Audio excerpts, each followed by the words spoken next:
జ్యోతిష్య పాఠమునకు మీ అందరికీ స్వాగతం. గత వారం పాఠంలో వింశోత్తరీ దశకు సంబంధించిన ఒకటి రెండు ఉదాహరణలు మనం చూసాం.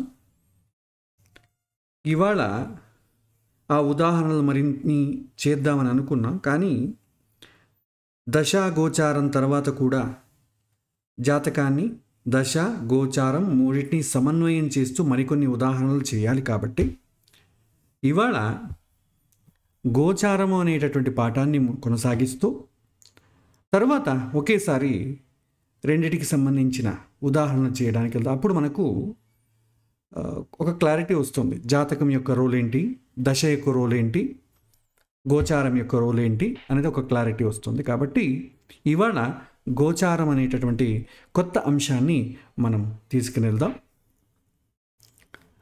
మనకు తెలిసి గోచారము అన్న, గ్రహచారము అన్న, ట్రాన్సిట్ అన్న ఒకటే. గ్రహాలు నిత్యము సంచరిస్తూనే ఉంటాయి, అవి ఒకే చోట ఉండవు.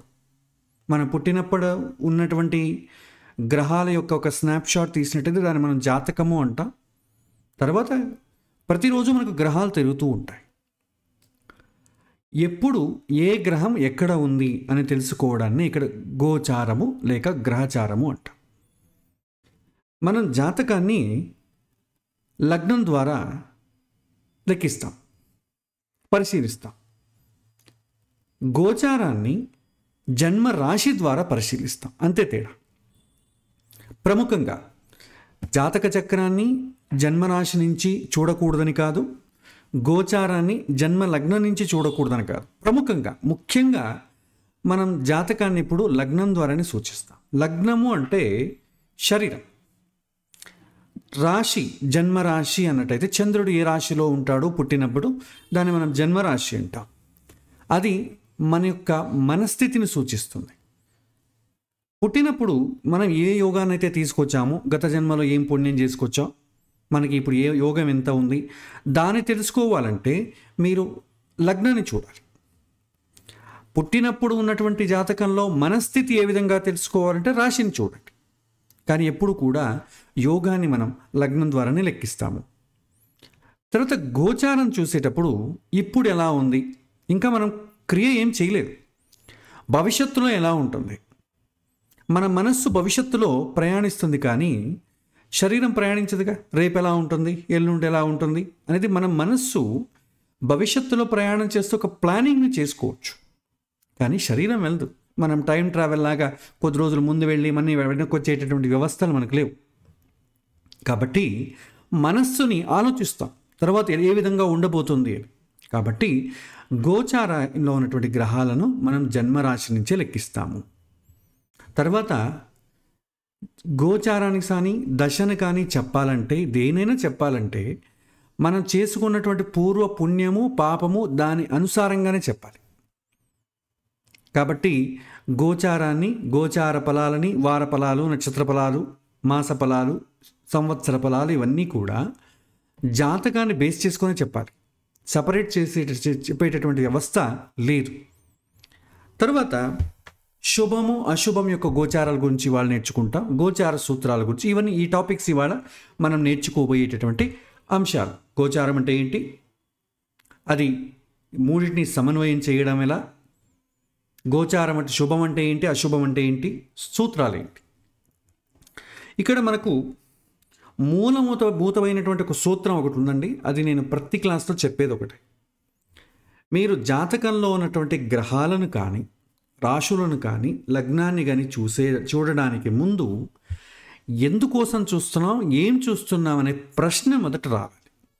ప్రశ్న లేకుండా మీరు డైరెక్ట్గా గ్రహాల దగ్గరికి వెళ్ళారనుకోండి, మీకు ఎన్నో సమాధానాలు తెలుస్తాయి, కానీ అందులో మనకి ఏది అన్వయించుకోవాలని తెలియదు. డాక్టర్ దగ్గరికి వెళ్ళినప్పుడు మొదట మన సమస్య చెప్పి సిమ్టమ్స్ తెలుసుకొని తర్వాత ఏదైనా ఎంఆర్ఐయో ఏదో స్కానింగ్ చేయడం మంచిది. అలా కాకుండా మనం వెళ్తుండగానే మొదటి స్కానింగ్ తీసుకొచ్చేసేయండి, దాంట్లో అన్నీ కనిపిస్తాయంటే ఏమని అర్థం? మనకు చిన్న కడుపు నొప్పి వచ్చింది, చిన్న తలనొప్పి వచ్చింది, దేనికైనా ఎంఆర్ఐ అవసరమా? కాళ్ళు ఏదో చిన్న దెబ్బ తగిలింది, ఎంఆర్ఐ అవసరమా? కాబట్టి ప్రశ్న ముందు రావాలి.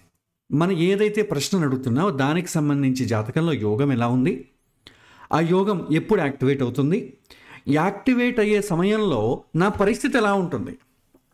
అదేం ఉన్నటువంటి ఇప్పుడు ఇమీడియట్లీ యాక్టివేట్ అవ్వదు, దానికి నేనేం సిద్ధంగా ఉండను, నా మనసు సిద్ధంగా ఉండదు ఆ సమస్య వచ్చేటప్పుడు. కానీ అప్రమత్తంగా ఉంటుందా లేదని తెలుసుకోవడానికి మనం గోచారాన్ని చూస్తాం. వాతావరణం ఈ విధంగా ఉంది. దీన్ని మనం మరింత లోతుగా వెళ్దాం. వెనక మనం చూసాం, మనశ్శాస్త్రంలో చూసినట్టయితే ఆత్మ లేకపోతే సింపుల్గా నేను అంటాను. నేను అనేది ఏంటంటే విత్తనం అండి. ఆ విత్తనం ఈ జన్మలో ఏం తీసుకొచ్చింది? పుణ్యాన్ని ఎంత తీసుకొచ్చింది, పాపాన్ని ఎంత తీసుకొచ్చింది, అది జాతకం సూచిస్తుందండి. తర్వాత విత్తనాలు తీసుకొచ్చాం, బాగానే ఉంది. ఆ విత్తనం ఎప్పుడు మొలకెత్తుతుంది, ఎప్పుడు యాక్టివేట్ అవుతుంది, దాన్ని దశ అంటాం. యాక్టివేట్ అయ్యే సమయానికి, మొలకెత్తే సమయానికి వాతావరణం ఏ విధంగా ఉంటుంది, అనుకూలమా ప్రతికూలమా, ఇది గోచారానికి సంబంధించింది వస్తుంది. మనం కొన్ని సందర్భాల్లో ఈ దసరా నవరాత్రులు, కొంతమంది సంక్రాంతి రోజున ఇంట్లో బొమ్మలు పెడతారండి అలంకారంగా, పాతకాలం నుంచి వస్తున్నది. దానికి ఒక చిన్నగా మట్టితో ఒక చిన్న గార్డెన్ లాగా, ఇవాళ అందరూ కూడా టేబుల్స్ వేసి టేబుల్ పైన పెట్టేస్తున్నారు. కానీ పాతకాలంలో ఏం చేసేవాళ్ళు, ఒక ఇంట్లోనే మట్టితో గార్డెన్ లాగా చేసేవారు. దానిపైన రాగి విత్తనాలు, రాగులను చల్లేవాళ్ళు, దానిపైన నీళ్లు పోసేవాళ్ళు. ఇది మనం ఎప్పుడైతే బొమ్మలు పెట్టి పూజ చేయాలో దానికన్నా ఒక వారం ముందే ఈ ప్రాసెస్ స్టార్ట్ చేయాలి. ఎందుకంటే అవి మొలకెత్తాలిగా. ఈ రాగి విత్తనాలను వేసిన తర్వాత ఒకటి త్వరగా వస్తుంది, ఒకటి నిదానంగా వస్తుంది, కొన్ని రావు. కొన్నేమో త్వరగా మొలకెత్తుతాయి, కొన్ని మొలకెత్తవు, కొన్ని మొలకెత్తిన చాలా నిదానంగా ఎత్తుతాయి, అన్నీ ఒకేసారి ఎత్తవు. సో అంటే కొన్ని మనం చేసుకున్నటువంటి ప్రారంభంలో ఉన్నటువంటి పుణ్యాలు కానీ పాపాలు కానీ అన్నీ ఒకేసారి మన పైన రివెంజ్ తీర్చుకో. ఒక్కొక్క సమయంలో యాక్టివేట్ అవుతుంది. ఆ యాక్టివేట్ అయ్యే సమయం ఏంటి అనేది దశ చెబుతుంది.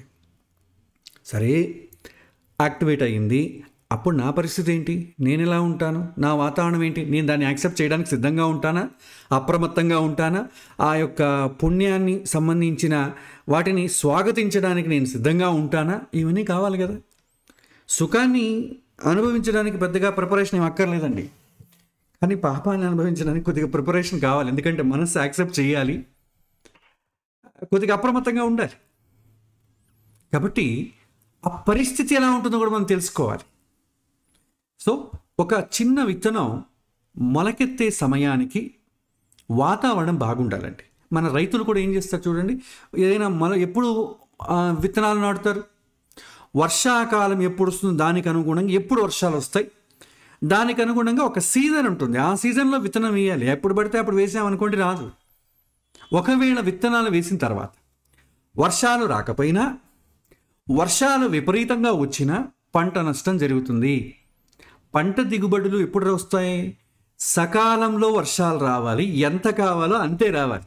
దానికని ఎక్కువ వచ్చినా తక్కువ వచ్చినా పంట నష్టం జరుగుతుంది.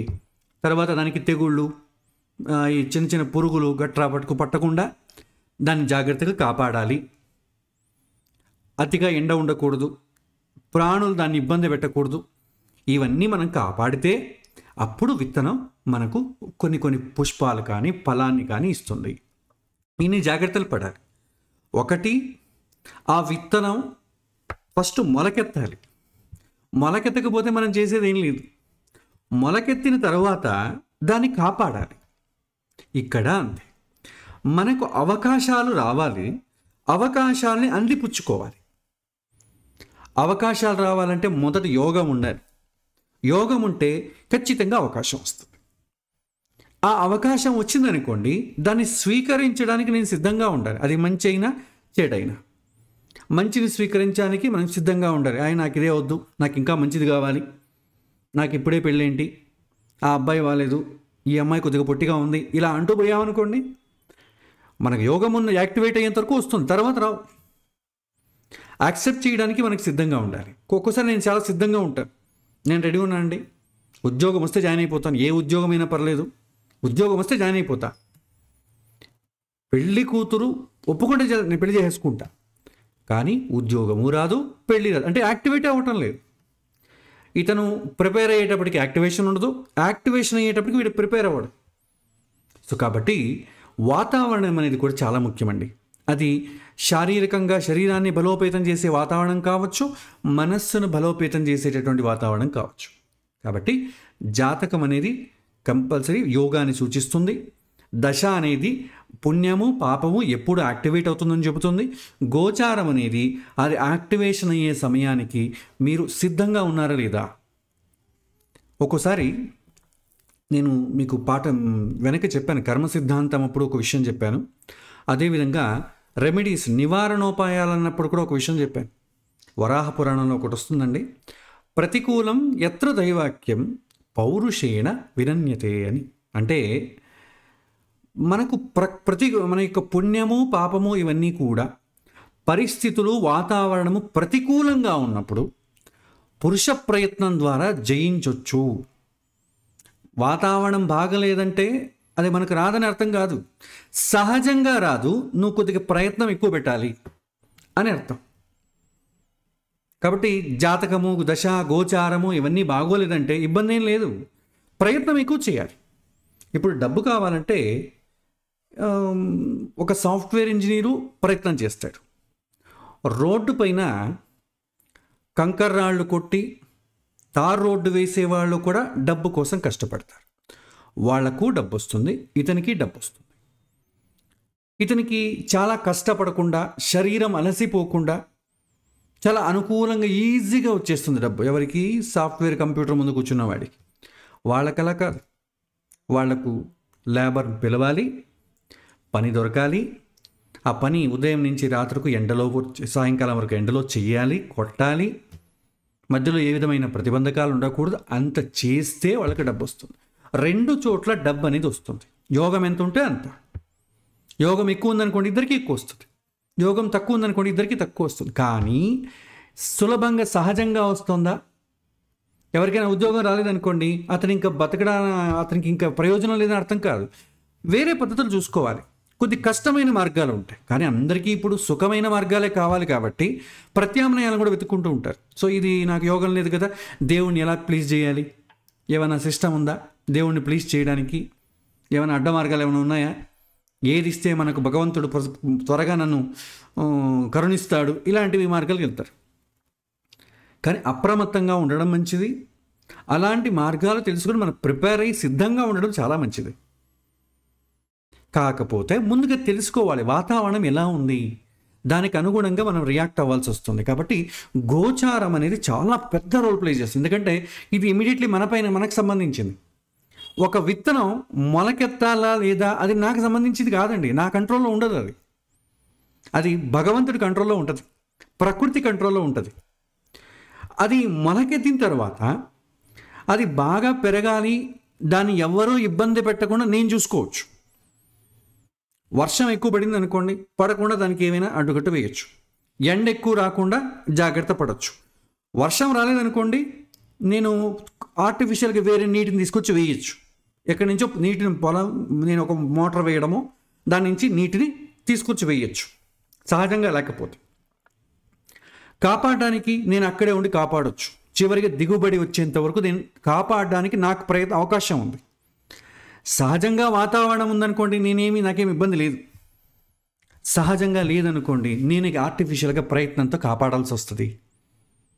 కాబట్టి జాతకము దశ పెద్దగా మార్చడానికి ఏం లేదండి, అది భగవంతుడి చేతుల్లో ప్రకృతి చేతుల్లో ఉంటుంది. గోచారం అయితే మన చేతిలో ఉంటుంది. ఎందుకంటే నాకు అనుకూలంగా ఉందనుకోండి పర్లేదు, సహజంగా అయిపోతుంది. నాకు ప్రతికూలంగా ఉందనుకోండి నేను ప్రయత్నం ఎక్కువ చేయాలి. అలాగని ఊరికే కూర్చుంటే సరిపోదు, ప్రయత్నం ఖచ్చితంగా చేయాలి. దానికి మళ్ళీ భగవంతుడికి ఏమైనా లంచం ఇచ్చే ప్రాసెస్ ఉందంటే దట్ ఈజ్ ఎక్స్ట్రాడనరీ కేసెస్లో. నా చేతిలో ఏమీ లేదన్నప్పుడే భగవంతుని మనం కోరుకుంటాం. అన్నీ నా చేతిలో ఉన్నప్పుడు భగవంతుడు నీ కరుణ ఉండాలని అనుకోవడం తప్పు లేదు. అన్నీ భగవంతుడిపైన వేసేసామనుకోండి ఇంకేం ఉపయోగం. కాబట్టి అది మన చేతిలో ఉంటుంది. కాబట్టి ఇవాళ యోగం ఎట్లా, వాతావరణం ఏ విధంగా ఉంటుంది, అది ఎలా తెలుసుకోవడం, అనుకూలం అంటే ఏంటి ప్రతికూలం అంటే ఏంటో ఇవాళ మనం చూద్దాం. ముఖ్యంగా గోచారంలో మనం జన్మరాశి నుంచి చూస్తామండి. జాతకాన్నేమో లగ్నం నుంచి చూస్తాం, గోచారంలో ఉన్నటువంటి గ్రహాలనేమో జన్మరాశి నుంచి చూస్తాం. అంతే తేడా. ఎందుకు జన్మరాశి నుంచి చూడాలంటే మనస్సు ప్రయాణిస్తుంది, శరీరం ప్రయాణించదు. జాతకం అంటే ఇంకా ప్రయాణించడం ఏమి ఉండదు. మనస్సు అయితే ప్రయాణిస్తుంది, ఫ్యూచర్లో ప్రయాణిస్తుంది. కాబట్టి జన్మరాశి నుంచి చూడాలి. జన్మలగ్నం నుంచి కూడా చూడొచ్చు, కానీ ప్రధానంగా జన్మరాశి నుంచి చూస్తాం. సూత్రాలు ఉన్నాయండి దీనికి. ఎప్పుడు ఏ గ్రహము ఏ స్థానంలో ఉంటే అనుకూలము అనేది తెలుసుకుందాం. అన్ని గ్రహాలు ఉన్నాయి, నేను అన్నిటికీ చెబుతాను. ఇది స్టాండర్డ్గా గోచారంలో ఉన్నటువంటి ఫార్ములా. ఏంటంటే జన్మరాశి నుంచి, అంటే మనం పుట్టినప్పుడు చంద్రుడు ఏ రాశిలో అయితే ఉంటాడో, మనం గుడికి వెళ్ళి నా రాశి అండి అర్చన చేయండి, నా నక్షత్రం అండి అర్చన చేయండి అని ఏ రాశి చెబుతామో దాన్ని జన్మరాశి అంటాం.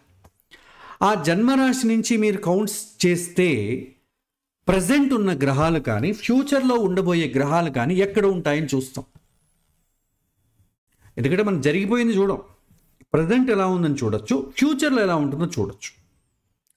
భూతకాలం మనకు అక్కర్లేదు. ఇప్పుడు జన్మరాశి నుంచి గోచారంలో సూర్యుడు సంచరిస్తూ ఉంటాడు కదండి. ఆ జన్మరాశి నుంచి సూర్యుడు 3, 6, 10, 11 ఈ స్థానాలలో ఏమైనా ఉన్నట్టయితే అతను అనుకూలము అని తెలుసుకోవాలి. అనుకూలమైనటువంటి ఫలితాలు ఇస్తాడు కాదు, అనుకూలమైన ఫలితాలను సూచిస్తాడు. ఏ గ్రహము ఏమి ఇవ్వదు. గవర్నమెంట్ ఇచ్చినట్టు ఫ్రీగా ఏమి ఇవ్వరండి. మనం చేసుకునేదే మనకు సూచిస్తారు. నీకు ఇప్పుడు పుణ్యం వస్తుంది, ఇప్పుడు పాపం వస్తుంది, సూచిస్తారు అంతే. ఆ గ్రహాలు జస్ట్ లైక్ ఏ వాచ్, మంచి టైమా చెడు టైమా. చంద్రుడు జన్మరాశి నుంచి జన్మరాశిలో కానీ, తృతీయ స్థానంలో కానీ, షష్ఠ స్థానంలో కానీ, సప్తమము, దశమము, ఏకాదశ స్థానంలో ఒకవేళ ఉంటే శుభాన్ని సూచిస్తాడు, అనుకూలాన్ని సూచిస్తాడు. మిగిలిన చోట్ల ఉంటే ప్రతికూలాన్ని సూచిస్తాడు. బుధుడు 2, 4, 6, 8, 10, 11 స్థానాల్లో ఉంటే అనుకూలాన్ని సూచిస్తాడు. తర్వాత గురువు 2, 5, 7, 9, 11 అండి. దీన్ని మనం గురుబలము అంటాం. గురుబలం వచ్చిందా లేదా పెళ్ళికి, ఉపనయనానికి. ఆ గురుబలం అంటే ఏం లేదండి, గోచారంలో గురువు అనుకూలమైన ప్రదేశంలో ఉండాలి. అనుకూలమైన ప్రదేశంలో ఉంటే గురువు పుణ్యానికి కారకుడు కాబట్టి ఆ పుణ్యము మనకు అనుకూలమయ్యేటటువంటి సమయము. ఏదైనా సరే శుభకార్యాలు తలబెట్టామనుకుంటే సహజంగా స్మూత్గా అయిపోతుంది. గురుబలం లేదనుకోండి, అవుతుంది, కొద్దిగా ప్రయత్నం చేయాల్సి వస్తుంది, సహజంగా అవ్వదు. కాబట్టి జన్మరాశి నుంచి 2వ ఇంట కానీ 5వ ఇంట కానీ 7, 9, 11 స్థానాల్లో ఒకవేళ గురువు ఉన్నట్టయితే దానిని మనం గురుబలము అంటాము. మిగిలిన స్థానాల్లో ఉంటే గురుబలము లేదు, లేదా గురువు సూచించే విషయాలకు ప్రతికూలంగా ఉంది అని సూచిస్తాడు గురువు. శుక్రుడు జన్మరాశిలో కానీ ద్వితీయము, తృతీయము, చతుర్థము, పంచమము, అష్టమము, నవమము, ఏకాదశము, ద్వాదశము, ఒక 6, 10 తప్ప మిగిలిన ఇళ్లలో అంతా కూడా శుక్రుడు శుభ ఫలాన్ని సూచిస్తాడు. ఇంతవరకు మనం గుర్తుపెట్టుకోవాలి. ఇక పాపగ్రహాలైనటువంటి కుజుడు, శని, రాహు, కేతు వీరందరికీ ఒకే రూల్ అండి. 3, 6, 11 త్రిషాడయ స్థానాలు అంటారు. పాపగ్రహాలు జాతకంలో కానీ గోచారంలో కానీ 3, 6, 11 ఇంట్లో ఉన్నట్టయితే అనుకూలంగా ఉంటారు. వేరే చోట ఉంటే ప్రతికూలంగా ఉంటారు. శని చూడండి 3, 6, 11 మాత్రమండి. మిగిలిన స్థానాల్లో ఉన్నట్టయితే మనం ఏమంటాం, 7.5 శని, అష్టమ శని, అర్ధాష్టమ శని, కంటక శని ఇలాంటి పేర్లు వస్తాయి. దాన్ని కూడా మనం విపులంగా చూద్దాం.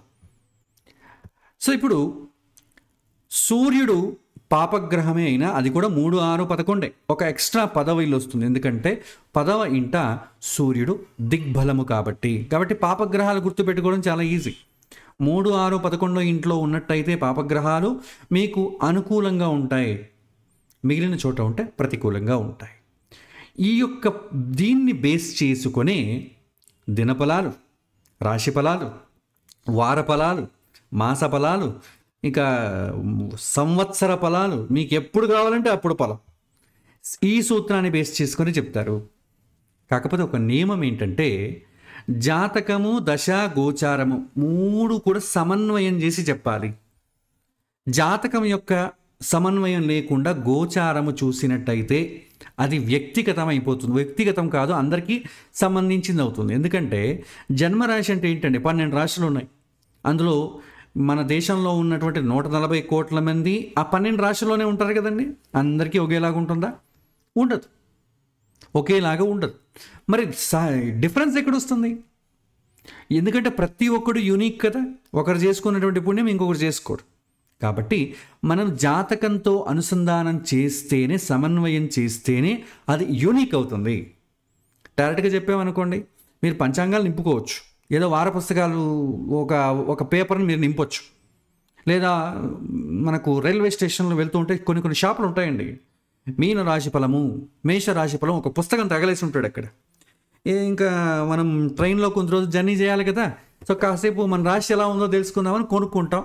దాన్ని చదువుకుంటూ, ఆహా నాకు ఇలా ఉంటుందా, ఓ నాకు ఇలా ఏం చేయాలి, నాకేదో కష్టకాలం ఉందంట, ఏ దేవుడి గుడికి వెళ్ళాలి, మనం దాని గురించి చెప్పుకుంటూ భయపడుతూ వెళ్తూ ఉంటాం. అంతే.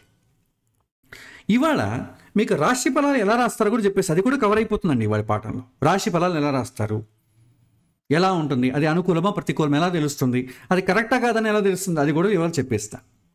ఇప్పుడు ఈ స్థానాల గురించి మనం చూసాం కదా, ఇది బేసిక్.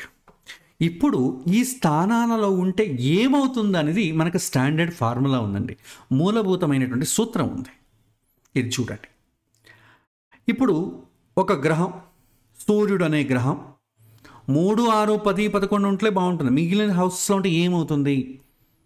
సూర్యుడు 1వ ఇంట ఉంటే ఏంటి? అశుభం, మంచిది కాదు. ఎందుకంటే 3వ ఇంట్లో ఉంటేనే శుభం కాబట్టి. ఒకవేళ 1వ ఇంట్లో ఉంటే ఏమవుతుంది?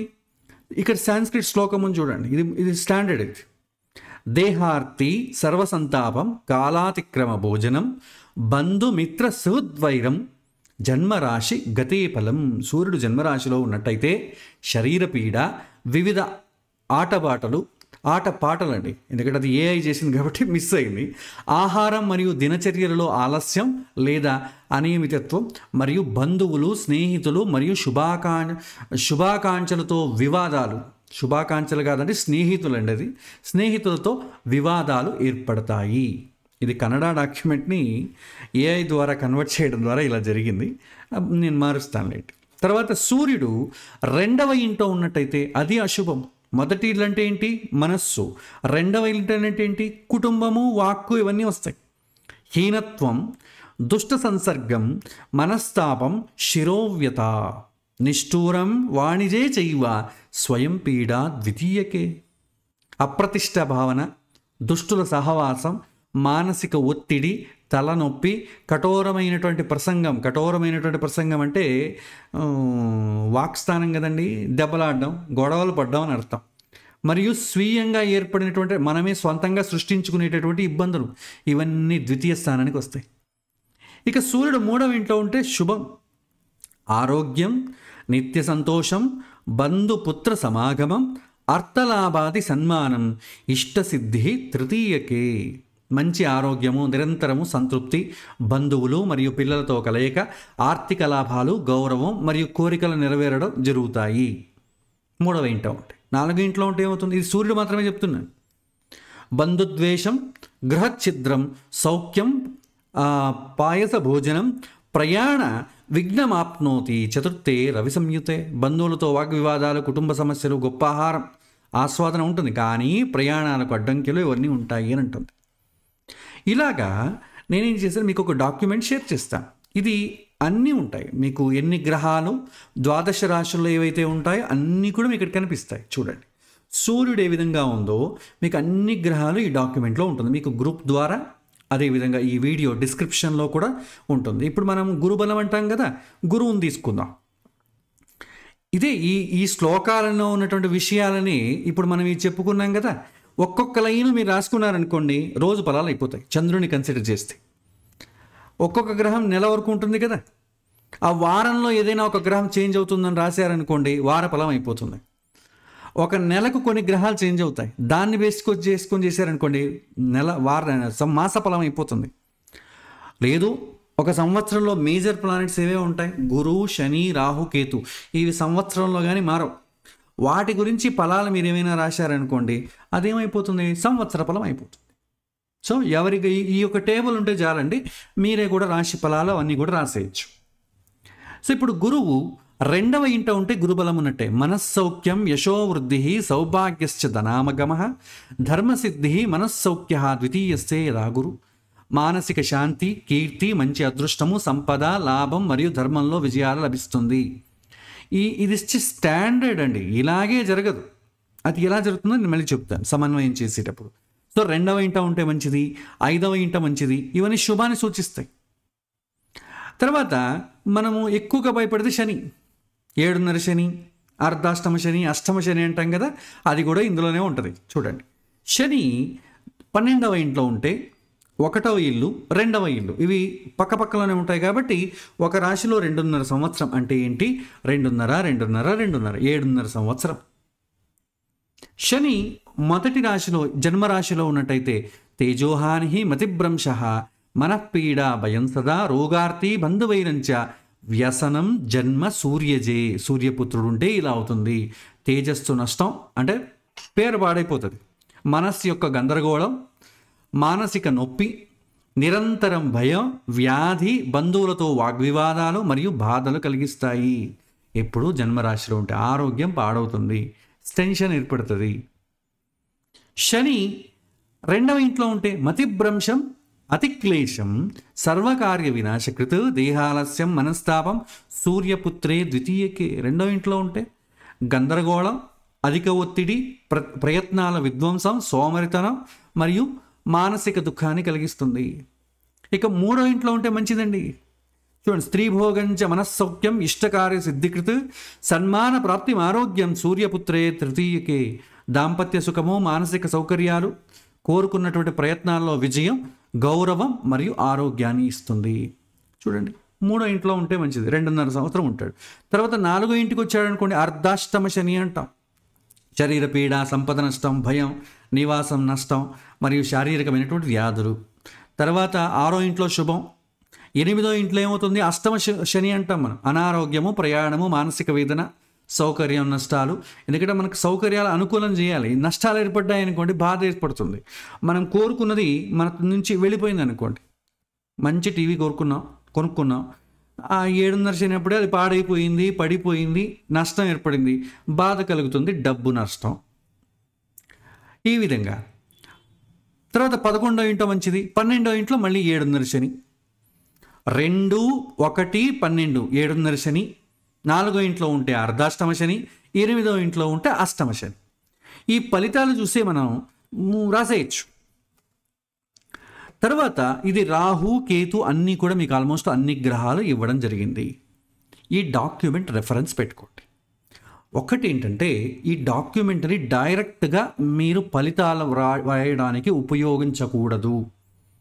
డైరెక్ట్గా రాశారనుకోండి, పంచాంగంలో వార ఫలాలు అవుతాయి, అందులో ఏం సందేహం లేదు. కానీ ఎక్స్క్లూజివ్గా ఎప్పుడూ కూడా ఈ గోచార ఫలాన్ని ఎక్స్క్లూజివ్లో ఒక వ్యక్తికి సంబంధించి చెప్పాలి, కానీ అందరికీ చెప్పకూడదు. మేషరాశికి ఏంటి అందరికీ ఒకేలాగా ఉంటుంది. ఒక ఇంట్లో 3 ఉంటారు, అందరికీ ఒకేలాగా ఉంటాయా? మరి ఉండదు. అప్పుడు ఏ విధంగా నిజంగా దీన్ని ఏ విధంగా వాడాలి అనేది మనం చూడాలి. చూడండి, అన్ని గ్రహాలు కూడా మంచి ప్లేస్లో ఉంటే అనుకూలము, చెడు ప్లేస్లో ఉంటే ప్రతికూలం అని చెప్పుకున్నాం కదా. ఇప్పుడు జాతకంలో ఒకవేళ ఆ గ్రహం మంచి స్థితిలో ఉందనుకోండి, జాతకంలో శని తీసుకుందాం ఉదాహరణకు. శని జాతకంలో వృషభ లగ్నం అయింది, 9, 10 ఇంటి అధిపతి. సో చెడు ఆధిపత్యాలు రాలేదు, చెడు పోర్ట్ఫోలియోస్ రాలేదు.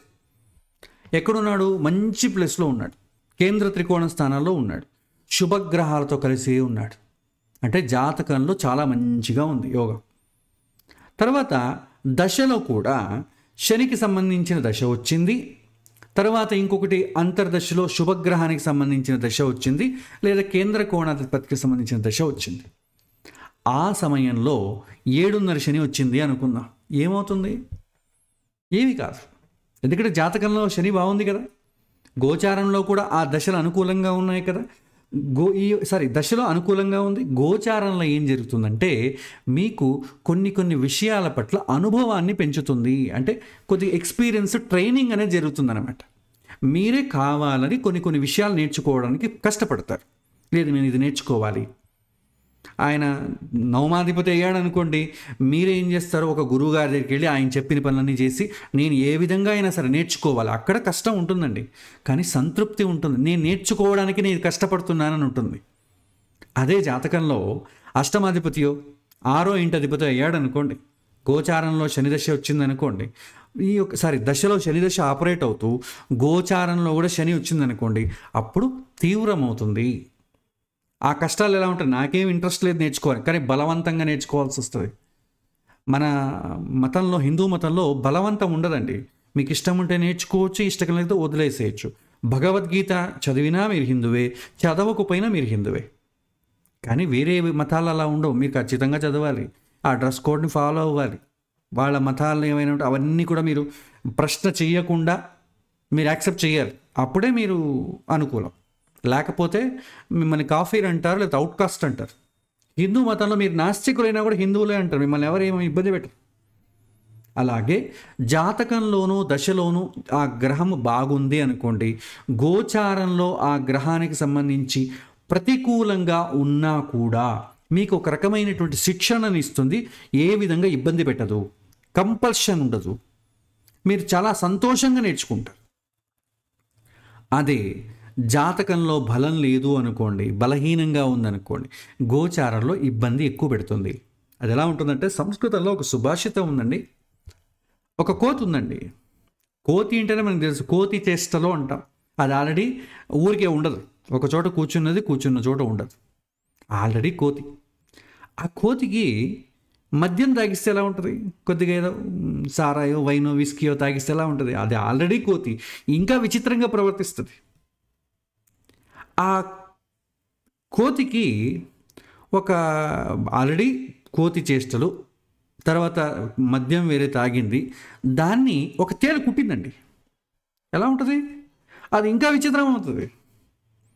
ఆ యొక్క కోతికి కొద్దిగా పిచ్చి కూడా ఉందండి, అది ఇంకేమవుతుంది, ఇంకా పెరిగిపోతుంది. ఇప్పుడు రీసెంట్గానే ఆ కోతికి దయ్యం కూడా పట్టిందండి. ఎలా ఉంటుంది, ఒకదానిపైన ఒకటి ఇంకా చాలా తీవ్రంగా ఉంటుంది. సో జాతకంలోనూ బలహీనంగా ఉంది, దశలో కూడా అది ఆపరేట్ అయ్యేటటువంటి దశలో శుభగ్రహం సంబంధించిన దశ లేదు, శుభగ్రహాల దృష్టి లేదు. గోచారంలో కూడా ప్రతికూలంగా ఉందంటే సమస్యలు చాలా తీవ్రంగా ఉంటాయి. అంటే ఏంటి, ప్రతికూలమైన వాతావరణాలు ఏర్పడతాయి. అప్పుడు మనం చాలా ఎఫర్ట్ పెట్టాలి దాన్ని ఓవర్కమ్ చేయాలంటే, లేదా మానసికంగా యాక్సెప్ట్ చేయాలి. సో ఇది చాలా కష్టంగా ఉంటుంది. ఈ టైం నాకు చుట్టదు కాబట్టి నేను కొద్దిగా తటస్థంగా ఉండడం మంచిది అని ఊరుకోవాలి, లేదా ప్రయత్నం చేసి సాధించాలి. అలా ప్రయత్నము చేయకుండా మనసులో ఊరుకోకుండా ఉంటే సమస్యలు ఏర్పడతాయి. సమస్యలు పోగొట్టుకోవాలంటే, సమస్య ఉందా, ఎస్, దాన్ని ఓవర్కమ్ చేయడానికి నువ్వేమైనా ప్రయత్నం చేయగలవా, ఎస్, నో ప్రాబ్లం. ఒకవేళ సమస్య ఉందా, ఉంది, నువ్వేమైనా ప్రయత్నం చేయగలవా, నేను చేయనప్పుడు ఎందుకండి బాధ. So solution is very simple. మీరు ప్రయత్నం చేస్తే అనుకూలం అవుతుంది, ప్రయత్నం చేయలేదా అట్లీస్ట్ యాక్సెప్ట్ చేయాలి. సో ఇది దీనికి సంబంధించి ఉంటుంది, కాబట్టి నేను దీన్ని యాక్సెప్ట్ చేయడం మంచిది. ఈ టైం అయిపోతే మళ్ళీ నాకు బాగుంటుందని యాక్సెప్ట్ అని చేయాలి. ఆ రెండూ చేయకుండా ఉండే ఏమవుతుంది, తల చెడిపోతుంది. 7.5 శనిలో చాలామందికి ఇబ్బందులు కలిగేది అక్కడే, యాక్సెప్ట్ చేయకపోవడంలో, లేదా ప్రయత్నం చేయకపోవడం. ఎందుకంటే చాలామంది భయపెడతారు, 7.5 శని వచ్చేసింది, ఇక నీకు చాలా కష్టం, నువ్వు చాలా కష్టపడాల్సిందే, నువ్వు అన్లెస్ నీ దేవుడు పూజ చేయకపోతే ఇంకా కష్టపడతావు. అదే దేవుడు ఏమైనా నిజంగా భగవంతుడికి పక్షపాతం ఉంటుందా? మనం ఏమైనా ఇస్తే ఊరుకోవడం, ఏమి ఇవ్వకపోతే మన పైన రివెంజ్ తీసుకోవడం, ఇలాంటి సిస్టమ్ ఉండదండి. మీరు కావాలంటే రిక్వెస్ట్ చేసుకోవచ్చు, అంతే. రిక్వెస్ట్ చేసుకుంటే మీదో ఏమైనా పాజిటివ్ ఉన్నట్టయితే భగవంతుడు దాన్ని ఓవర్కమ్ చేయడానికి కావాల్సిన ధైర్యాన్నో ఉపాయాన్నో ఇవ్వచ్చు, అంతే. అదర్వైజ్ మిమ్మల్ని ఏమి ఇబ్బంది అయితే పెట్టడు. యథారీతిగా మీరు చేసుకున్నటువంటి కర్మ అది ఏ విధంగా చేయాలో అది వెళ్తూ ఉంటుంది సహజంగా.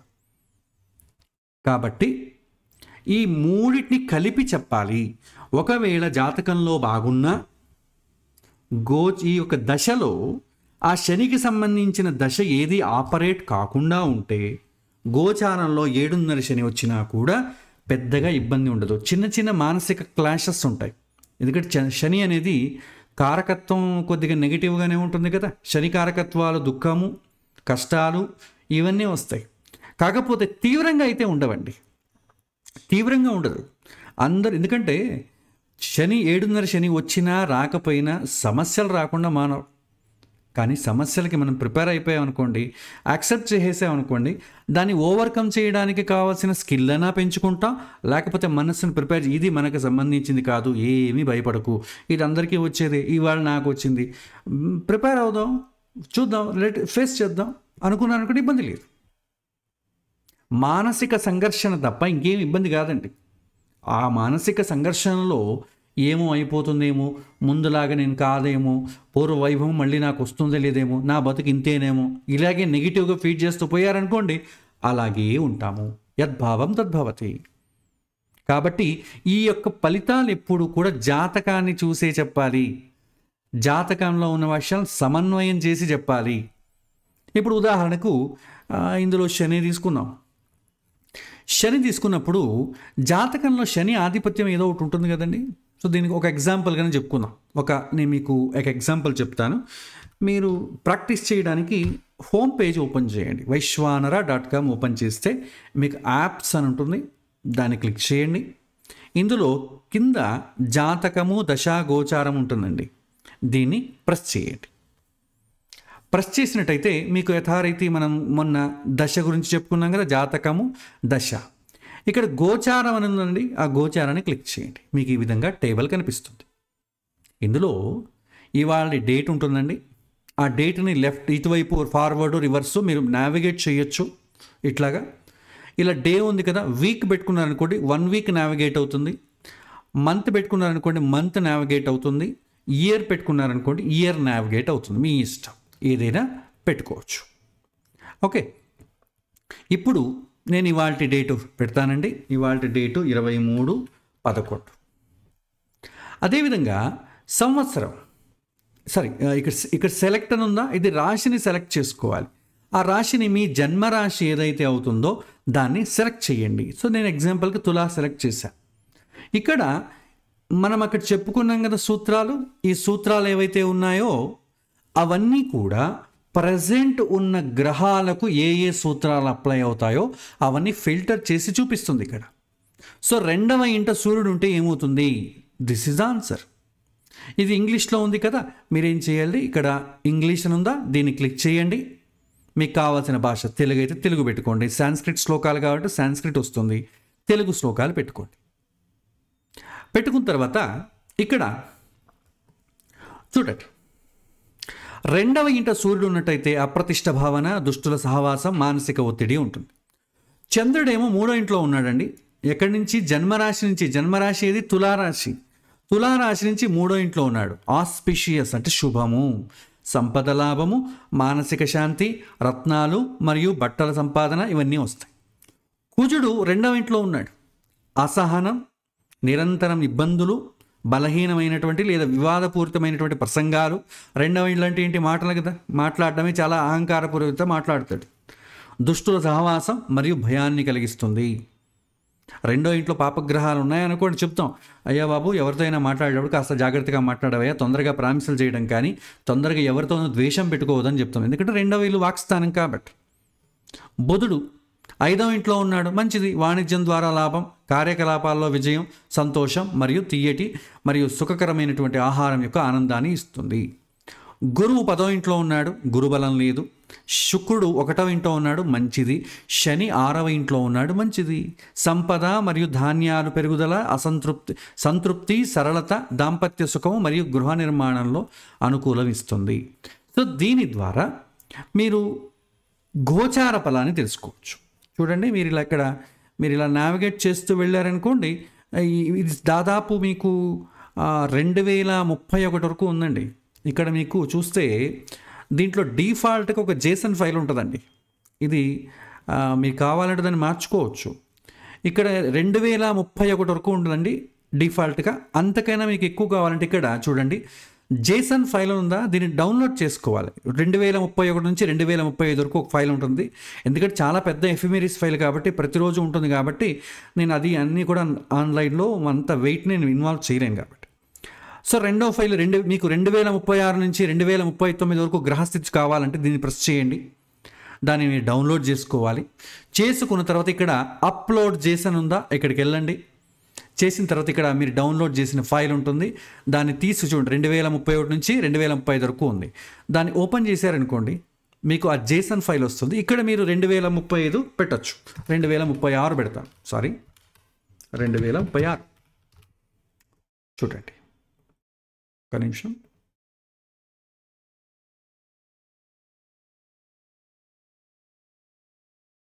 అప్లోడ్ 2031 నుంచి 2035 ఉంది, కరెక్ట్గానే ఉంది.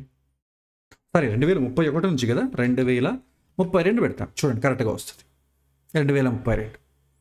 ఈ విధంగా మీకు ఏ సంవత్సరం కావాలంటే దీన్ని డౌన్లోడ్ చేసుకోవాలి. నేను 2031 వరకు అయితే డేటా ఉంది, మీరేం చేయాల్సిన అవసరం లేదు. ఇంకా మనకు 2031 చాలా టైం ఉంది కాబట్టి ఇన్ కేసు మీరు కావాలంటే ప్రాక్టీస్ చేయాలంటే చేసుకోవచ్చు. తర్వాత ఇక్కడ ఇది నేను టేబుల్ రూపంలో ఒకరికి మాత్రమే ఇచ్చాను కదండి. ఒకరికి మాత్రం ఒక గ్రహం ఒక రోజుకు మాత్రమే చూపిస్తుంది.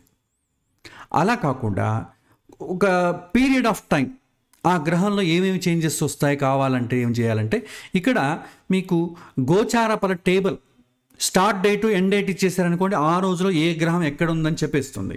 ఇక్కడ క్లిక్ హియర్ అని చూసారా, దీన్ని ప్రెస్ చేయండి. మీకు ఇంకో సైట్ ఓపెన్ అవుతుంది. ఇందులో స్టార్ట్ డేటు ఎండ్ డేట్ ఇవ్వండి. చూడండి, 2025 నుంచి 2030, ఇది దాదాపు ఈ దీంట్లో 2050 వరకు డేటా ఉందండి. ప్రతి ఒక్క గ్రహం ఎప్పుడు చేంజ్ అవుతుంది అంత డేటా ఉంది. నేను సుమారు 2030 వరకు ఇచ్చానండి. మీ జన్మరాశి ఏదైతే అవుతుందో దాన్ని సెలెక్ట్ చేసుకోండి. తర్వాత ఫెచ్ డీటెయిల్స్ అని కొట్టగానే మీకు టేబుల్ ఓపెన్ అవుతుందండి. ఈ టేబుల్లో చూడండి, ప్రతి ఒక్క గ్రహము దాని యొక్క స్థితిగతులు ఉంటాయి. చూడండి, మీకు దాదాపు 2035 వరకు ఏ గ్రహం ఎక్కడెక్కడ ఉందో మొత్తం టేబుల్ చూడండి. 2029 మొత్తం డేటా కనిపిస్తుంది. ఇందులో ఎలిమెంట్స్ చూడండి, డేట్ ఉంది, ఏ గ్రహం అని ఉంది, దాని యొక్క లాంగిట్యూడ్ ఎన్ని డిగ్రీల్లో ఉంది, స్పీడ్ అండి.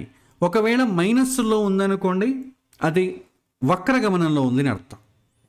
ఒట్టి 0 మాత్రం ఉందనుకోండి, స్టేబుల్, అది ఎక్కడికి స్తబ్దంగా నిలబడింది అని అర్థం. నిజంగా గ్రహాలు స్తబ్దంగా నిలబడవు. భూమి ఎప్పుడైతే ఓవర్టేక్ చేస్తుందో సేమ్ స్పీడ్లో ఉన్నప్పుడు ఆ గ్రహం స్టేషనరీగా ఉన్నట్టు కనిపిస్తుంది. ఇప్పుడు మనం కారు నుంచి ఒక బస్సును ఓవర్టేక్ చేసామనుకోండి, ఓవర్టేక్ చేసే సమయంలో రెండు సేమ్ స్పీడ్లో ఉందనుకోండి, మనకు ఆ బస్సు నిలబడిపోయినట్టు కనిపిస్తుంది, ఎందుకంటే సేమ్ స్పీడ్ పోతుంది కాబట్టి. ఇక ప్లస్ ఉందనుకోండి, అది చాలా వేగంగా వెళ్తున్నట్లు అర్థం. ఇది స్పీడ్ అనేది చూపిస్తుంది. తర్వాత డైరెక్షన్, వక్రి అంటే ఆర్ అని ఉంటుంది, ఎఫ్ అంటే ఫార్వర్డ్. ఏమి చేంజ్ అవుతుంది, నక్షత్రం చేంజ్ అవుతుంది, పాదం చేంజ్ అవుతుంది, లేదా ఒక పాదం మాత్రం చేంజ్ అయినా చూపిస్తుంది, రాశి చేంజ్ అయినా చూపిస్తుంది. తర్వాత ఈ గ్రహము ఏ రాశిలో ఉంది, ఏ నక్షత్రంలో ఉంది, ఏ పాదంలో ఉందో కూడా చూపిస్తుంది. తర్వాత ఈ రాశి నుంచి ఈ యొక్క రాశికి మీరు కౌంట్ చేసినట్టయితే అది అనుకూలమా ప్రతికూలమా కూడా సూచిస్తుంది. ఇక్కడ చూడండి, ఆస్పిషియస్ అని ఉంది.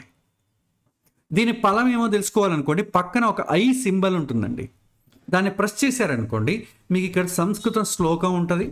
English in the 6th house, Buddha gives a gain of grains, children, wealth, fame, learning and righteousness. ఇలా ప్రతి ఒక్క దానికి ఒక ఐ బటన్ ఇచ్చాను, దాని ద్వారా మీరు ఫలితాన్ని చూడొచ్చు. ఇప్పుడు దీన్ని ఎలా ఫిల్టర్ చేసుకోవాలో చెప్తాను. ఇప్పుడు నీకు అన్ని గ్రహాలు ఉన్నాయి కదండి, ఇక్కడ నాకు ఒక గ్రహాన్ని మాత్రమే కావాలి, శనిది మాత్రం కావాలి. ఏం చేయాలి, ఇక్కడ గ్రహం ప్రెస్ చేయండి, శని మాత్రం సెలెక్ట్ చేసుకోండి. అప్పుడు మీకు చూడండి 2025 నుంచి 2030 వరకు శని మాత్రం చూపిస్తుందండి. శని ఎక్కడెక్కడ సంచారం అవుతుంది సూచిస్తుంది. అందులో పాదం చేంజ్ అయినా చూపిస్తుంది, వక్రి అయినా చూపిస్తుంది, అన్నీ చూపిస్తుంది. కానీ నాకు రాశి చేంజ్ అయ్యేది మాత్రం చూపించాలి అన్నట్టయితే ఇక్కడ చేంజెస్ అని ఉందా, దీన్ని క్లిక్ చేయండి. కింద నుంచి రాశి నక్షత్ర పాద, రాశి అనేది ఎక్కడ ఉంటుందో దాన్ని సెలెక్ట్ చేసుకోండి. అప్పుడు ఏం చేస్తుంది, రాశి చేంజ్ అయ్యేదాన్ని మాత్రం సూచిస్తుంది. చూడండి, శని 3 జూన్ 2027కి ఎక్కడికి ప్రయాణిస్తాడు, మేషరాశిలోకి ఎంటర్ అవుతాడండి. అశ్విని నక్షత్రంలో 1వ పాదానికి వస్తాడు. ఈ మిథున రాశి వారికి మేషరాశిలో ఉన్నటువంటి శనికి 11వ ఇల్లు అవుతుంది కాబట్టి ఆస్పిషియస్. ఇక్కడ ఐ కొట్టండి. In the 11th house Shani gives a health, gain of wealth, happiness through wife and children. తర్వాత ఏమవుతుంది, ఈ శని వక్రీ అవుతుందండి. ఎప్పుడు 20 అక్టోబర్ 2007 వక్రీ అయ్యి తర్వాత 3 నెలల తర్వాత 24 ఫిబ్రవరి 2028కి మళ్ళీ నేర గమనంలో వస్తుంది. చూడండి, మేషం నుంచి వక్రీ అయ్యి మళ్ళీ మీనరాశికి వెళ్తాడు, మళ్ళీ ముందుకు ప్రయాణించి మేషరాశికి వస్తాడు. అలా వక్రీ వద్దనుకోండి, డైరెక్షన్ ఉందా, ఇక్కడ ఒట్టి ఫార్వర్డ్ డైరెక్షన్ F మాత్రం ప్రెస్ చేయండి, ఒట్టి ఫార్వర్డ్ డైరెక్షనే చూపిస్తుంది. చూడండి, మేషరాశికి వచ్చాడు, తర్వాత వక్రీ తర్వాత మేషరాశికి వస్తాడు, తర్వాత వృషభం 2030కి వృషభ రాశిలో ఉంటాడు. దాని ఫలితం ఎలా ఉందంటే ఇక్కడ ఐ ప్రెస్ చేశారనుకోండి మీకు చూపిస్తుంది. సో రెండవ ఇంట్లో ఏంటి, 7వ శని కదా, వీళ్ళకి 12 అవుతుంది. In the 12th house Shani brings loss of honour, అంటే 7వ శని స్టార్ట్ అయిపోతుంది. ఇలాగా మీరు ఫిల్టర్ చేసుకోవచ్చు. మీకు కావాలంటే ఎక్స్పోర్ట్ చేసుకోవచ్చు. ఎక్స్పోర్ట్ అని కొట్టారనుకోండి మీకు అది డేటా ఎక్స్పోర్ట్ అవుతుంది.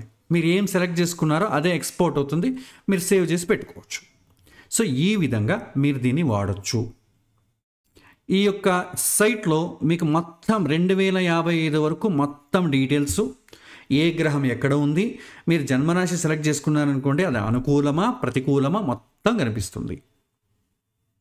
తర్వాత అలా కాకుండా మీరు దీన్ని ఓపెన్ చేశారనుకోండి, ఇది ఆ రోజు ఎలా ఉంది, ఒక్కొక్క రోజులో ఒక్కొక్క గ్రహం ఏ విధమైనటువంటి ఫలితాన్ని ఇస్తుందో మీరు నావిగేట్ చేయొచ్చు.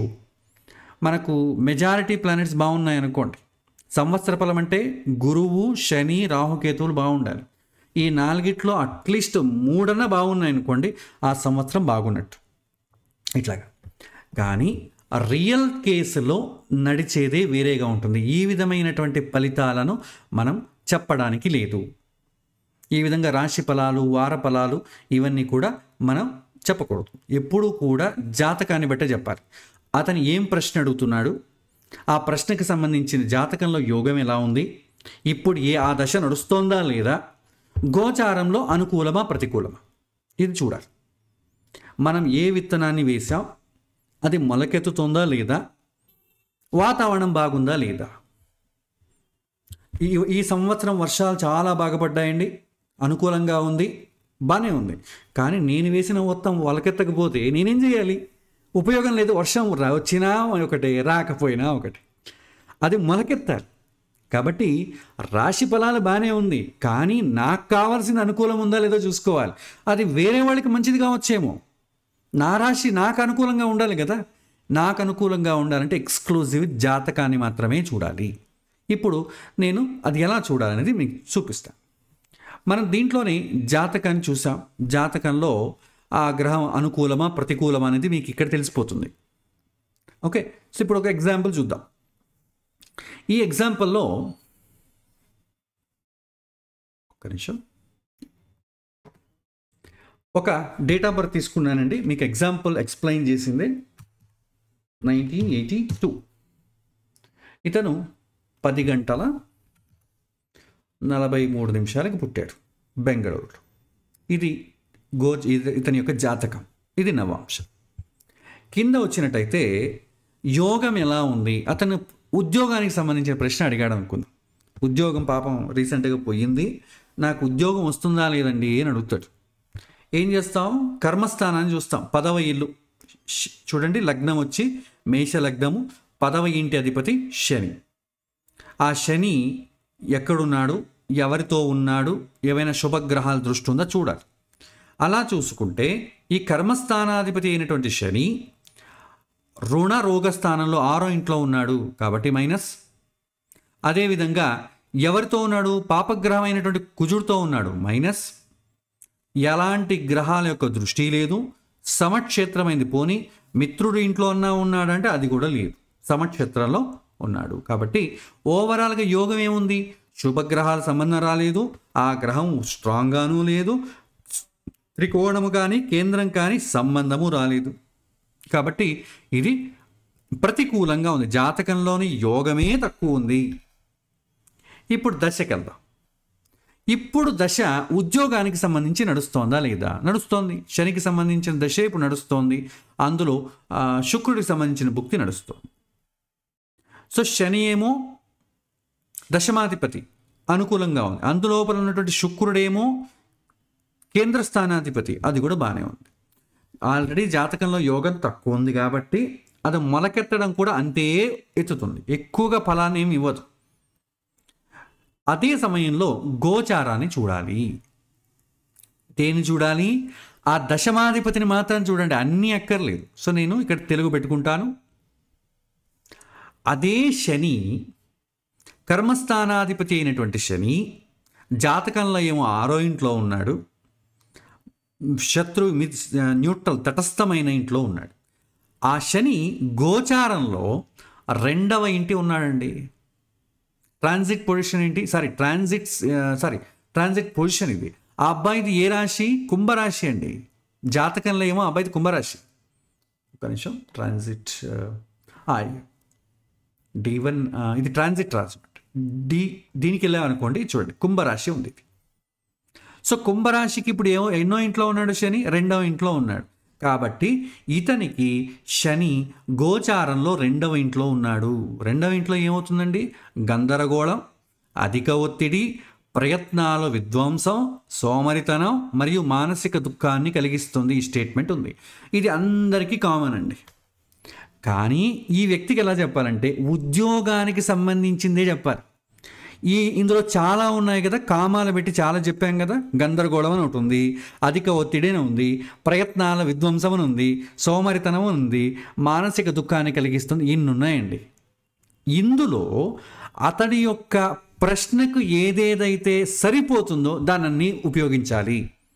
ఇప్పుడు ఉద్యోగం కదా, ఉద్యోగంలో గందరగోళం, ఉద్యోగంలో ఒత్తిడి, అతనికి ఉద్యోగంలో ఉన్న ఒత్తిడే, రాకపోయినా ఒత్తిడే. ఉద్యోగ ప్రయత్నాల విధ్వంసం అంటే ఏంటి? ఉద్యోగాల ప్రయత్నాలు నడవడం లేదు. సోమరితనం, ఉద్యోగం లేకపోవడం చేత ఇంట్లో సోమరిగా కూర్చున్నాడు. మానసిక దుఃఖము, ఉద్యోగం రాకపోతే మానసిక దుఃఖమే కదండి, మానసిక దుఃఖము. ఇదన్నీ ఆ ఉద్యోగానికి సంబంధించి చెప్పాలి, వేరే విషయాలు చెప్పకూడదు. ఇది ఆరోగ్యానికి సంబంధించిందో వివాహానికి సంబంధించి చెప్పకూడదు. ఆ గ్రహం జాతకంలో ఏ ఆధిపత్యం అయితే ఉంటుందో దానికి సంబంధించిందే చెప్పాలి. ఫర్ ఎగ్జాంపుల్, శనికి సంబంధించి శని ఒకవేళ సప్తమాధిపతి అయ్యాడనుకుందాం, వివాహానికి సంబంధించిన విషయం అయితే అప్పుడు ఎలా చూడాలి? ఇక్కడ కళత్రాధిపతి అని వస్తుంది. సో వివాహంలో కళత్రంలో గందరగోళం అంటే భార్యాభర్తల గొడవలు, అధిక ఒత్తిడి, ఫ్యామిలీలో టెన్షన్ పెరుగుతుంది, ప్రయత్నాల విధ్వంసం, భార్యాభర్తలు ఏదైనా దాన్ని కొద్దిగా సరి చేసుకుందామన్నా కూడా అది విధ్వంసాలు ఏర్పడతాయి. సోమరితనం, ఇద్దరు కూడా ఎడమొహం పెడమొహం పెట్టడం వల్ల ఎవడి పని వాడు చేయకపోవడం, మానసిక దుఃఖం. దేంట్లో దుఃఖము? ఉద్యోగంలో కాదండి, ఆ యొక్క వివాహంలో దుఃఖం అని అర్థం. ఒకవేళ ఈ శని, ఇప్పుడు శని దశ నడుస్తోంది కాబట్టి శనిని తీసుకుంటున్నాను, ఆ శని 6వ ఇంటి అధిపతి అయ్యాడు అనుకోండి, లేదా 12వ ఇంటి అధిపతి అయ్యాడు అనుకోండి. 12వ ఇల్లు అంటే ఏంటి? వ్యసనాలు, ఖర్చులు కదా. సో గందరగోళం అంటే ఏంటి? ఖర్చుల విషయంలో, వ్యసనాల విషయంలో గందరగోళం, ఖర్చుల విషయంలో అధిక ఒత్తిడి, ఖర్చులకు ప్రయత్నాలు, దాని ఖర్చులని ప్రయత్నం ఏం చేయాలి? ఆ ఖర్చులు కాకుండా ఆపడం, అది కూడా అవ్వడం లేదు. సోమరితనం, ఏది అప్లై అయితే దాన్ని పెట్టుకోండి, అప్లై కానీ వదిలేసేయండి. అన్నీ అప్లై అవ్వాలని ఏం లేదు. అతడికి ఏ దశ నడుస్తోందో ఆ జాతకంలో యోగాన్ని బట్టి గోచారంలో ఆ గ్రహం అనుకూలంగా ఉందా, అప్పుడు ఆ యొక్క ఆధిపత్యాన్నింటినీ కూడా అనుకూలానికి మార్చండి. ప్రతికూలంగా ఉందా, ప్రతికూలానికి మార్చండి. ఇప్పుడు శని 2వ ఇంటి అధిపతి అయ్యాడు అనుకుందాం. ఇప్పుడు శుక్ర భుక్తి కూడా నడుస్తున్నాం, శుక్రుడు తీసుకుందామండి. శుక్రుడు కుటుంబాధిపతి, 2వ ఇంటి అధిపతి. ఏమైంది? మంచి పొజిషన్లోనే ఉంది. కొత్త వస్త్రాలు, ఆరోగ్యము, గురువుల పట్ల భక్తి, ధర్మాన్ని అనుసరించడం, మనస్సు యొక్క పవిత్రత మరియు కోరికలు నెరవేరడం అని సూచిస్తోంది. ఏ విషయంలో? కుటుంబ విషయంలో మాత్రమే. ఇక్కడ ఉద్యోగం విషయంలో ఏమో గందరగోళంగా ఉంది, కానీ అతడి ఫ్యామిలీలో అతడి అమ్మా నాన్న కానీ లేకపోతే వాళ్ళ భార్య కానీ వాళ్ళు ఇతనికి అనుకూలంగానే చేస్తే పర్లేదు, ఇబ్బంది ఇప్పుడు కాకపోతే మళ్ళీ చూసుకుంది, ఎందుకంటే కుటుంబాన్ని బాగానే ఉంది కాబట్టి. సో కుటుంబంలో ఉన్నవాడు కొత్త వస్త్రాలు ఇవ్వడం అంటే ఏంటంటే అనుకూలంగా ఉండడం అని అర్థం. అది అప్లై అయితే అవుతుందో లేకపోతే లేదు. ఆరోగ్యము అంటే ఏంటి? కుటుంబ ఆరోగ్యము బాగుంటుంది అంటే ఇతనికి కుటుంబానికి మధ్య సత్సంబంధాలు బాగుంటాయని అర్థం. అక్కడ ఇతని ఆరోగ్యం బాగుంటుందని అర్థం కాదు. గురువుల పట్ల భక్తి. గురువు అంటే ఏంటి? కుటుంబం విషయంలో దేవుడు అవ్వచ్చు, తండ్రే గురువు అవ్వచ్చు, లేదా అతను ఎవరైనా పాఠం చెప్పుకుంటూ ఉన్నాడు అనుకోండి, అతని ప్రేమించడం, అతని ఏమైనా మార్గదర్శనం చేయడం కావచ్చు. ఒకవేళ అప్లై కాకపోతే దాన్ని వదిలేసేయండి. ధర్మాన్ని అనుసరించడం, ఇది కూడా అప్లై అవుతే అవ్వచ్చు, లేకపోతే లేదు. మనస్సు యొక్క పవిత్రత, ఇతను చాలా పవిత్రంగా మనస్సు ఉంటుంది. గందరగోళం ఎప్పుడైతే ఏర్పడుతుందో ఆ గందరగోళం ఏం చెప్తారు? బాబు ఇంత టెన్షన్ పడుతున్నావు, కొద్దిగా మెడిటేషన్ చేయవయ్యా అంటారు, ఎవరో సలహా ఇస్తారు. అది చేయడం వల్ల మనస్సు కొద్దిగా పవిత్రంగా ఏర్పడుతుంది. చిన్న చిన్న కోరికలు తీరుతాయి. ఏ కోరికలు తీరుతాయి? ఉద్యోగ కోరికలు కాదండి, ఈ కుటుంబానికి సంబంధించిన కోరికలు తీరుతాయి. లేదా కుటుంబము కళత్ర స్థానాధిపతి కదా, వివాహానికి సంబంధించి లేదా కుటుంబానికి సంబంధించిన కోరికలు తీరుతాయి తప్ప ఇక్కడ ఉద్యోగం వస్తుందని కాదు. ఉద్యోగం రావాలంటే ఆ కర్మస్థానాధిపతికి రావాలి ఇవన్నీ. ఇప్పుడు అర్థమైందా? ఎప్పుడు కూడా ఆ ఫలితాలు చూసేటప్పుడు ఆధిపత్యం ఏ విషయాన్నైతే సూచిస్తుందో దానికి సమన్వయం చేయాలి. ఇప్పుడు చూడండి, కుజుడు 6వ ఇంటి అధిపతి 7 అండి. ఇక్కడ ఏమొస్తుంది ఫలం? నిరంతరం ఇబ్బంది. ఏ విషయంలో? ఆరోగ్య విషయంలో, రోగ విషయంలో నిరంతరం అనారోగ్యం. అతనికి ఎప్పుడు కూడా స్టేబుల్గా ఉండదు ఆరోగ్యం. ఆహారం పొందడంలో కష్టం. అంటే ఏంటి? ఇంట్లో ఆహారం ఇవ్వడంలో, దాన్ని తినడంలో కూడా కష్టం అవుతుంది. మరియు పని కోసం అధిక కదలిక లేదా ప్రయాణాలు. పని కోసం అంటే ఏంటి? 6వ ఇంట్లో ఏమవుతుందంటే ప్రయత్న స్థానం అని వస్తుంది. ఉద్యోగాన్ని పొందడానికి చేసే ప్రయత్నం కూడా దీని కిందకి వస్తుంది. చాలా అధికమైనటువంటి ప్రయాణాలు చేయాల్సి వస్తుంది. దానివల్ల ఆరోగ్యం కుంటుపడుతుంది.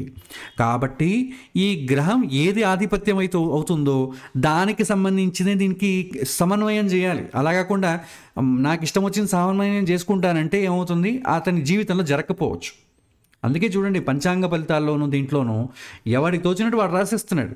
కానీ మీరు ఒక సంవత్సరం చూడండి, ఈ సంవత్సరం వదిలేయండి, ఇంకా జరగలేదు కాబట్టి పోయిన సంవత్సరం ఉగాది పంచాంగం ఉంటుంది కదండి, దాన్ని చూడండి. దాని ప్రకారం మనం జరిగి ఉంటుందా? ఎంతమందికి జరిగి ఉంటుంది? ఎంత శాతం జరిగి ఉంటుంది? 10% కూడా జరగదు. అదే మీ జాతకంలో ఉన్నటువంటి ఆధిపత్యాన్ని ఈ విధంగా సమన్వయం చేసుకొని మీరు పంచాంగ ఫలాన్ని రాయండి. మెజారిటీ మీరు పర్ఫెక్ట్గా చేసినట్టయితే 70 to 80% మీకు మ్యాచ్ అవుతుంది. ఎందుకంటే ఇది మీకు సంబంధించింది కాబట్టి. అది అందరికీ ఓవరాల్, అది జరిగితే జరగవచ్చు, జరగలేదు. కాకపోతే నియమం ప్రకారం జాతకము దశ లేకుండా గోచారం చెప్పకూడదు, గోచార ఫలం చెప్పకూడదు.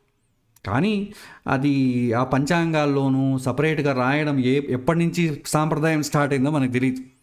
కాకపోతే అలా చెప్పడం కరెక్ట్ కాదు. ఎప్పుడూ కూడా పంచాంగ ఫలాన్ని, యొక్క రాశి ఫలాలని, గోచార ఫలాలని మనం జాతకము దశను సమన్వయం చేసి చెప్పాలి. ఒకవేళ ఆ దశ జాతకం ఏమో బాగుందండి, ఆ దశ రాలేదనుకోండి, గోచారంలో మీకు ఏ ఇబ్బంది, మీకు అసలు ఏమనిపించదు. ఎందుకంటే దశే రాలేదు. గోచారంలో సప్తమాధిపతి చాలా అనుకూలంగా ఉన్నాడు. దశలో కూడా ఈ యొక్క జాతకంలో కూడా యోగం బాగానే ఉంది. దశ రాలేదు. ఇతడికి ఏమో పెళ్లి చేసుకోవాలి అన్ని ఇల్లు కొనిపెట్టుకుంటాడు, భార్య కోసం అన్నీ కొనిపెట్టుకుంటాడు, కానీ పెళ్ళే దొరకడం లేదు. ఏమవుతుంది? ఉపయోగం లేదు. దశ రావాలి.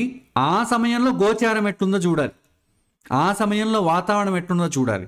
నాకు అనుకూలం ఏర్పడినప్పుడు వాతావరణం లేదు, వాతావరణం ఏర్పడినప్పుడు అనుకూలం లేదు, అవకాశం లేదంటే ఎట్లాగా? అవకాశము అనుకూలము రెండు రావాలి. అవకాశం ఉన్నప్పుడు అనుకూలం లేకపోయినా, అనుకూలం లేనప్పుడు అవకాశం లేకపోయినా ఉపయోగం లేదు. కాకపోతే ఒకటేంటంటే జాతకంలోని యోగము, దశలోని అవకాశము రెండు మన చేతుల్లో ఉండదు. కాకపోతే గోచారం అనేది మన ప్రయత్నము, వాతావరణాన్ని మీరు మార్చుకోవచ్చు. కొద్దిగా చాలా సులభంగా కాలేదనుకోండి, కొద్దిగా కష్టపడైనా కూడా మీరు చేసుకోవచ్చు. అది ఒక అవకాశం ఉంది. కాబట్టి ఈ యొక్క గోచారాన్ని బట్టే ఒకరికి సిద్ధిస్తుందా లేదో చెప్పచ్చు. అతను ప్రయత్నించగలడా, అంత చేయగలడా, దాన్ని బట్టి మనం చెప్పచ్చు, సలహా ఇస్తాం. అతను వింటాడా లేదా దాన్ని బట్టి అతను చేస్తాడా లేదా తెలిసిపోతుంది. అతను ప్రయత్నిస్తాను అని కాన్ఫిడెంట్ మీకు వచ్చిందని కూడా అనుకూలం అవుతుంది చెప్తాం. అతను ప్రయత్నించలేదనుకోండి, సహజంగా అయితే రాదు, కాబట్టి కష్టం అవుతుంది. సో గోచార ఫలాన్ని ఈ విధంగా చెప్పాలి. దయచేసి దీనిలో ఇంకొక మర్మం కూడా దాగి ఉందండి. ఎప్పుడు కూడా పంచాంగాల్లోనూ వార ఫలాల్లోనూ దాంట్లో ఉన్నవి చూసి మీరు భయపడకండి. ఎందుకంటే అవి జరగవచ్చు, జరగకపోవచ్చు. జాతకంలో దశ నడవలేదనుకోండి, జరగదు. లేదా జాతకంలో దానికి సంబంధించిన గ్రహం చాలా బలిష్టంగా శుభగ్రహాలతో కలిసి ఉందనుకోండి, అందులో ఏవైతే నెగిటివ్స్ చెప్పారో అదైతే జరగదు. పెద్ద ప్రాబ్లము చిన్నదంతా వెళ్ళిపోతుంది. ఎందుకంటే 7.5 శని వచ్చింది అనుకోండి, జాతకం అనుకూలంగా ఉంది, దశ అనుకూలంగా ఉందనుకోండి, మీకు కొత్త జీవితంలో ఒక పాఠాన్ని నేర్పిస్తుంది తప్ప మిమ్మల్ని ఇబ్బంది పెట్టదు. కష్టం ఏర్పడుతుంది, కానీ ఆ కష్టం ఎలా ఏర్పడుతుందంటే మీరు నేర్చుకోవడానికి మీరే కష్టపడతారు. లేదంటే నేను నేర్చుకోవాలనుకుంటున్నాను, నేను వేరే విదేశాలకు వెళ్ళి అది నేర్చుకొని వస్తానంట. విదేశాల్లో కూడా కష్టాలు ఉంటాయి, కాకపోతే మీరే కోరి వచ్చారు కదా, కాబట్టి మీకు ఇబ్బంది ఉండదు. అదే నాకు ఇంట్రెస్ట్ లేదండి, నేను వెళ్ళాలనుకోవడం లేదు, అయినా వాళ్ళు ట్రాన్స్ఫర్ చేశారు, చాలా ఇబ్బంది పడ్డానంటే అప్పుడు వేరే కథ అవుతుంది. సో ఇది మనం జాతకాన్ని బట్టే చెప్పాలి తప్ప గోచారాన్ని సపరేట్గా చెప్పడానికి లేదు. సో దీన్ని మనం ఇలా చూసుకోవాలి. వచ్చే తరగతి సమయం అయింది కాబట్టి వచ్చే తరగతిలో దీనికి కొన్ని సూత్రాలు ఉన్నాయండి. గురుబలం అంటే ఏంటి, 7.5 శని అంటే ఏంటి, ఇంకోటి ఉంది వేద అని ఒకటి ఉంటుందండి, అబ్స్ట్రక్షన్. మంచి ఫలితాన్ని కూడా అబ్స్ట్రక్ట్ చేసేస్తుంది, ఒకవేళ చెడు ఫలమైనా కూడా అబ్స్ట్రక్ట్ చేస్తుంది. మనకు చెడు ఫలం వచ్చేది ఉందనుకోండి, ఒకసారి బ్లాక్ అయిపోతుంది అది. దాన్ని ఎప్పుడు అంటే వేదను చూడాలి. ఆ కాన్సెప్ట్ కూడా తెలిసిందనుకోండి, నిజంగా మనకు పంచాంగాల్లో ఉన్నటువంటి ఫలితాలు ఎంతవరకు అనుకూలం అవుతాయో తెలిసిపోతుంది. ఇప్పటికే నేను ఒక క్లారిటీ వచ్చిందని అనుకుంటున్నాను. వచ్చే క్లాస్లో మరింత దీన్ని విస్తారంగా చెప్పడానికి ప్రయత్నిస్తాను. ఇది ఇవాల్టి పాఠం అండి. మీకు ఇవాల్టి పాఠంలో ఏమైనా ప్రశ్నలు ఉన్నట్టయితే మీరు అడగచ్చు. శ్రీకృష్ణార్పణమస్తు.